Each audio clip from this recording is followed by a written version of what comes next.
जैसे कि मैंने आपको बोली थी कि मैं आपको कंडीशनर यूज़ करके बताऊँगी कैसा है, कैसा नहीं। चलिए बताते हैं। इसके लिए आपको पहले अपने बालों को गीला कर लेना है और उसमें शैम्पू यूज़ करना है, क्योंकि अगर हम शैम्पू यूज़ नहीं करेंगे तो फिर जो हमारी स्कैल्प है वो गंदा रहेगा, और अपने हमारी स्कैल्प गंदा नहीं होना चाहिए, इस चीज़ का ध्यान रखना चाहिए। कोई भी हम कंडीशनर यूज़ करते हैं तो उससे पहले हम शैम्पू यूज़ ज़रूर करते हैं, और कंडीशनर हमेशा गीले ही बालों में यूज़ करते हैं, सूखे बालों में कभी भी यूज़ नहीं करते। इस चीज़ का हमेशा ध्यान रखिएगा, ठीक है। और इसी तरह से आपको शैम्पू करना है, कम से कम 2 बार यूज़ करना है, और आपको जो शैम्पू है उसे डाइल्यूट करके ही यूज़ करना है, डायरेक्ट आपको स्कैल्प पे यूज़ नहीं करना, नहीं करना चाहिए कभी भी। देखिए यूज़ करते-करते जो शैम्पू वो आँख में चला गया था मेरे, तो इसलिए मैंने पूछ लिए थोड़ा-सा। फिर उसके बाद आपको मसाज करना है, ताकि जो आपके स्कैल्प है वो अच्छे से साफ़ हो जाए, और आपको कानों को भी साफ़ करना है इसी तरह से। क्योंकि देखिए हम मतलब जब नहाते हैं तो हम क्या सोचते हैं कि हमारी जो बॉडी है वो अच्छे से स्क्रब हो जाए, या फिर जो भी डर्ट है वो निकल जाए। तो हमें कानों को भी साफ़ करना चाहिए, ठीक है। और इसी तरह से आपको यूज़ करना है शैम्पू भी, और कंडीशनर यूज़ करने से पहले आपको अपने बालों से पानी निकाल देना, जिस तरह से मैंने निकाली थी। फिर उसके बाद आपको कंडीशनर लेना है, ज़्यादा नहीं लेना, थोड़ा-सा लेना है, ठीक है। फिर उसके बाद आपको अपने हैंड को रब करना है, फिर आपको इसी के बाद आपके हेयर लेंथ पे लगाना है, याद रखिएगा हेयर लेंथ पे लगाना है, हेयर स्कैल्प पे नहीं लगाना है। 5 मिनट बाद आपको अच्छे से धो देना है, और देखिएगा कि वाइट-वाइट सा कुछ निकल रहा है, तो फिर आप 2-3 बार ज़रूर धोइएगा, वरना केमिकल इसका जो रहेगा वो हेयर लेंथ पे रह जाएगा, ठीक है।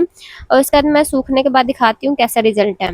देखिए मेरे बाल पूरी तरह से सूख चुका है, और जब मेरे बाल सूख गया तो ही मैं दिखा रही हूँ।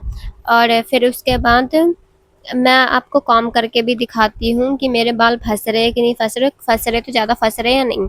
देखिए हमेशा आपको नीचे से ही कॉम्ब करना है, हमें कभी भी ऊपर से डायरेक्टली नहीं करना है, नीचे से हमें स्टार्ट करना है और ऊपर तक ले जाना है।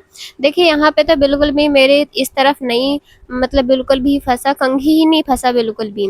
और इधर भी मैं कर रही हूँ, यहाँ तक तो नहीं फँस रहा है अभी, और थोड़ा-थोड़ा सा फँस रहा है वैसे, ऊपर से नीचे की तरफ ला रही हूँ तो थोड़ा-थोड़ा सा फँस रहा है, ज़्यादा भी नहीं फँस रहा है।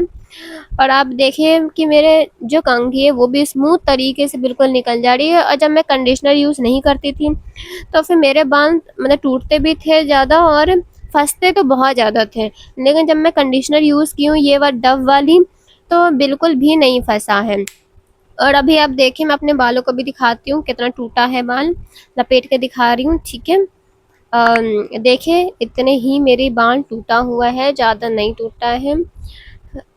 देखिए, अरे! ये क्या हुआ? कोई बात नहीं। देखो ज़्यादा नहीं टूटा है, क्योंकि ज़्यादा बाल फँसा ही नहीं। जब बाल फँसता है तो टूटता भी है, इस चीज़ का ध्यान रखिए। और एक चीज़ का ध्यान रखिए, कभी भी आपको कंडीशनर स्कैल्प पे नहीं लगाना है, क्योंकि अगर आप स्कैल्प पे लगाइएगा तो आपके जो बाल हैं मतलब वो ज़्यादा झड़ने लग जाएँगे, क्योंकि जो केमिकल होती है वो कभी भी मतलब स्कैल्प पे नहीं लगाना चाहिए। मतलब कोई भी सी चीज़ हो, ठीक है?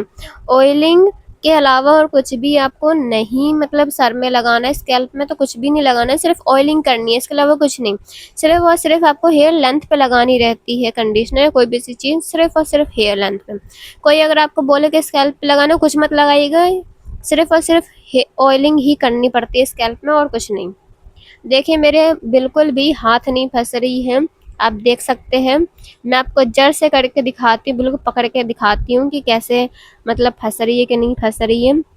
देखिए मैं बिल्कुल जड़ से करके दिखा रही हूँ, बिल्कुल भी नहीं फँसा, बिल्कुल मतलब स्मूथ तरीके से निकल जा रही है, ऐसा लग रहा है बिल्कुल मक्खन है। मेरे बाल ऐसा लग रहा है कि अभी बिल्कुल मक्खन है, और उस तरफ से मेरा भाई बोल रहा है, इसलिए मुझे हँसी आ रही है वैसे। ठीक है? और आप भी ये ले सकते हैं, मेरी तरफ से तो बिल्कुल अच्छा है, आप भी ले सकते हो, ठीक है? Bye bye.